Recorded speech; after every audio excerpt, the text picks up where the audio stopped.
Halo sahabat baca, selamat datang kembali di channel Edi Asyari dan rekan belajar baca. Kesempatan kali ini saya akan mencoba hal baru, yaitu apa sih pajak itu.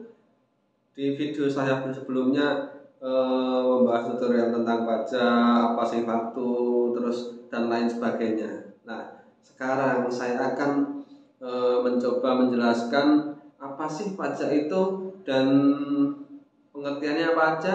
Dan sekarang saya mau membahas tentang pajak untuk pemula bagi mahasiswa ataupun pelajar yang masih di bangku sekolah atau di perguruan tinggi. Nah, langsung saja, apa sih yang akan kita bahas?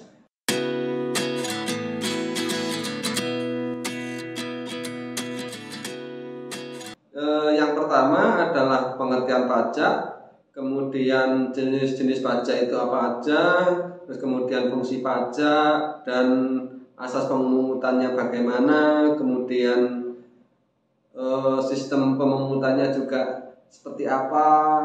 Langsung aja kita mulai. Yang pertama adalah pengertian pajak. Pajak itu sendiri pajak merupakan kontribusi wajib bagi orang pribadi maupun badan usaha kepada negara yang dapat dipaksakan berdasarkan undang-undang dan tidak mendapat imbalan secara langsung digunakan untuk keperluan negara bagi sebesar-besarnya kemampuan rakyat. Jadi pajak itu bersifat wajib dan memaksa. Itulah pajak itu. Nah, selanjutnya adalah jenis-jenis pajak. Pajak itu sendiri dibagi menjadi dua jenis, yaitu yang pertama pajak pusat, kemudian yang kedua adalah pajak daerah. Pajak pusat merupakan pajak yang dikelola oleh pemerintahan pusat, yaitu Direktorat Jenderal Pajak, yang meliputi pajak penghasilan, kemudian pajak pertambahan nilai, dan pajak penjualan atas barang mewah, dan pajak bumi dan bangunan serta biaya materai dan lain sebagainya. Kemudian untuk pajak daerah itu sendiri adalah pajak yang dikelola oleh pemerintah daerah. Pajak daerah itu meliputi yang pertama yaitu pajak bumi dan bangunan, yang kedua adalah pajak hotel dan restoran, kemudian pajak hiburan, pajak iklan, dan lain sebagainya.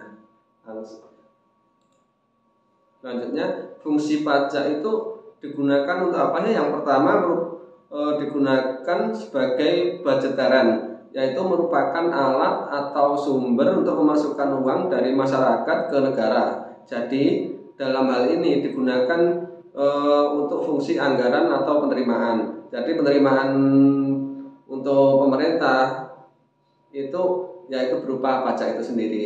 Kemudian fungsi yang kedua yaitu reguleran, merupakan alat untuk mengatur atau mencapai tujuan tertentu di bidang perekonomian. Jadi dalam hal ini pajak tidak hanya digunakan sebagai anggaran, namun digunakan untuk mengatur perekonomian. Nah, selanjutnya yaitu asas pemungutan. Asas pemungutan dibagi menjadi 4. Yang pertama asas keadilan, kedua adalah asas kepastian hukum, kemudian yang ketiga asas tepat waktu membayar, kemudian yang keempat yaitu asas efisiensi.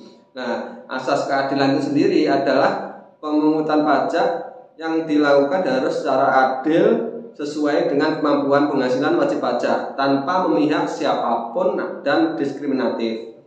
Kemudian asas kepastian hukum yaitu kepastian hukum di mana setiap pemungutan pajak yang dilakukan harus berdasarkan undang-undang dan tidak boleh ada penyimpangan.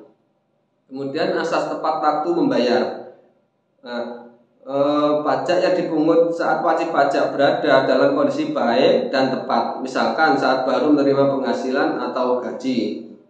Kemudian yang keempat adalah asas efisiensi, yaitu biaya pemungutan pajak dilakukan secara efisien, seefisien mungkin sehingga tidak terjadi biaya administratif pemungutan pajak lebih besar dari penerimaan pajak itu sendiri. Nah, selanjutnya yaitu sistem pemungutan pajak. Sistem pemungutan pajak itu terdiri dua macam. Yang pertama adalah self assessment, yang kedua withholding system. Nah, self assessment itu sendiri adalah wajib pajak menghitung, menyetor, melaporkan sendiri pajak yang terutang menurut perhitungan wajib pajak itu sendiri. Nah, contohnya yaitu PPh 25 dan PPh 25 dan atau PPh 29 orang pribadi maupun badan usaha. Yang kedua adalah pajak pengalian atas tanah dan atau bangunan. Nah, kemudian sistem pemungutan pajak yang kedua yaitu withholding system, yaitu pajak yang dihitung, disetorkan dan dilaporkan oleh pihak lain. Yaitu contohnya yang pertama PPh pasal 21, kemudian PPh pasal 22, 23, 15 dan pasal 4 ayat 2. Nah, itulah sistem pemungutan pajak yang ada di Indonesia. Kesimpulan dari pembahasan saya kali ini adalah pajak merupakan sumber utama pendapatan negara. Semua fasilitas yang disediakan negara serta pembelanjaan negara sebagian besar dananya diperoleh dari pajak. Nah, demikian pembahasan saya kali ini. Apabila ada kurang lebihnya saya minta maaf, dan apabila dari teman-teman ada pertanyaan silahkan tulis di kolom komentar. Sekian video saya kali ini. Bye bye.